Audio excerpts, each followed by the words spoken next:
In today's video, I'm going to teach you how to set up Gantt charts with dependencies in Smartsheet. We'll start from a basic sheet and turn it into a dynamic Gantt chart that automatically updates based on task relationships. This is great for project planning because once dependencies are enabled, Smartsheet will handle the scheduling logic for you.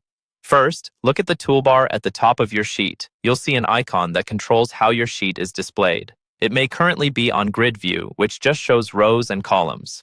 Click that view icon and switch it to Gantt view. As soon as you do this, you'll see a timeline appear on the right side of your sheet, with bars representing your tasks. The left side remains your familiar grid of columns and rows.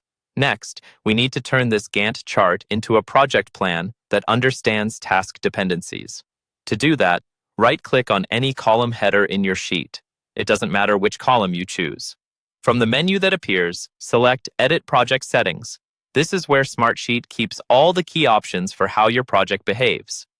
In the Project Settings window, look for the section called Dependency Settings. Here, you'll see a checkbox labeled Dependencies Enabled. Go ahead and check that box. This is the switch that tells Smartsheet to start using dependencies to calculate task dates.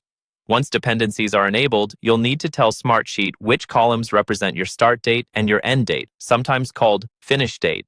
Use the drop-downs to choose your existing start and end date columns. If your sheet doesn't already have predecessor and duration columns, Smartsheet will automatically create them for you when you enable dependencies. The predecessor column is where you define which tasks come before others, and the duration column is how long each task should take. After assigning those columns, click OK to save your project settings and return to your sheet. Now you can start setting up dependencies between tasks.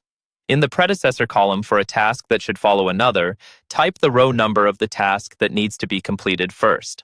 For example, if task 2 should start after task 1 is finished, you would enter the row number for task 1 in the predecessor cell for task 2.